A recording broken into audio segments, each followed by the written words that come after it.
¿Cómo hacemos una carta? Hola chicos, en la clase de hoy les vamos a enseñar a cómo hacer una carta. Las cartas pueden dividirse en diferentes tipos y estilos, pero casi siempre se diferencian entre cartas formales y cartas informales. Las cartas formales son todas aquellas que forman parte del ámbito empresarial, laboral o profesional, institucional, político, académico o administrativo, entre otros. La voz del remitente es cordial y formal y suele llevarse a cabo cuando desea realizarse una solicitud, un agradecimiento, una presentación, una recomendación, una reclamación, una renuncia o simplemente dar a conocer una información de interés en concreto. Este tipo de cartas permiten una comunicación entre personas que generalmente no se conocen de manera personal, por lo que hay que mantener la distancia y un sumo cuidado en la redacción, que debe ser respetuosa, educada y cordial.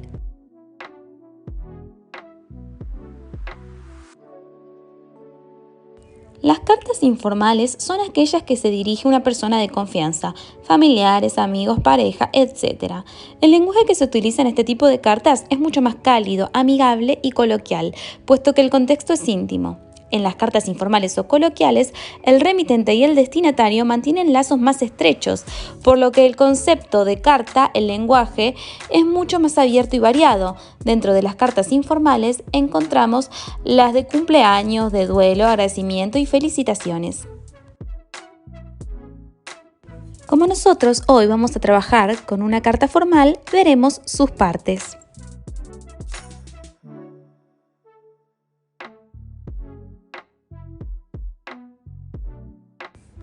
El membrete es una parte diferencial de la carta formal, de carácter privado. Sirve para incluir los datos del remitente en primer lugar, de modo que el destinatario sepa de antemano quién escribe.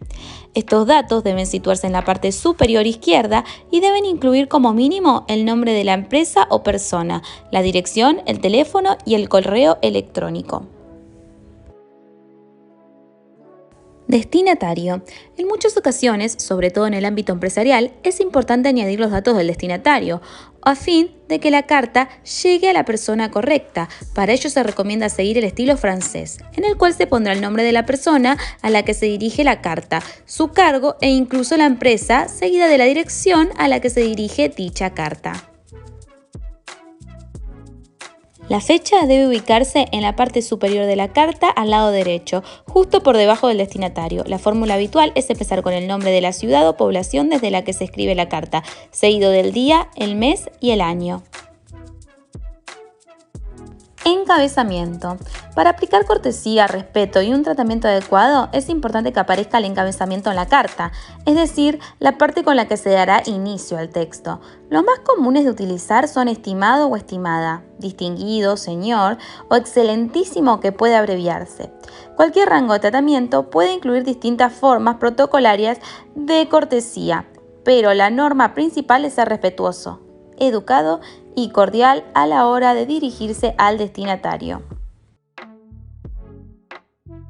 Introducción. Mediante la introducción pondrás en contexto al destinatario y le predispondrás a recibir la información de manera agradable y suave, sobre todo si se trata de noticias negativas. Por otro lado, la introducción te servirá para establecer un vínculo con la persona a la que le escribas por primera vez. Para ello, puedes utilizar fórmulas como: no tengo el gusto de conocerle en persona, pero le escribo para. En este caso, de que exista ya una cordialidad entre emisor y receptor, puede excluirse la introducción y pasar directamente al cuerpo del texto. Cuerpo del mensaje. En esta parte central del texto debe aparecer el asunto central de la carta, ya sea una solicitud, una información, un agradecimiento, etc. La parte del cuerpo es la más extensa de la carta y es en ella donde deben aparecer todos los datos relevantes. Se recomienda acabar el texto con un resumen global de la carta antes de realizar el cierre o despedida. Despedida o cierre. Se trata de la fórmula en la que el emisor, utilizando una mayor cortesía, manifiesta los buenos deseos al lector de una manera cordial. Generalmente, el cierre se redacta en tercera persona, utilizando expresiones como le saluda atentamente, se despide, un cordial saludo o simplemente un atentamente, como siempre en este tipo de apartados. Se aconseja brevedad en la expresión. Firma. En la parte final de la carta debemos incluir tanto el nombre completo como la rúbrica o firma del emisor.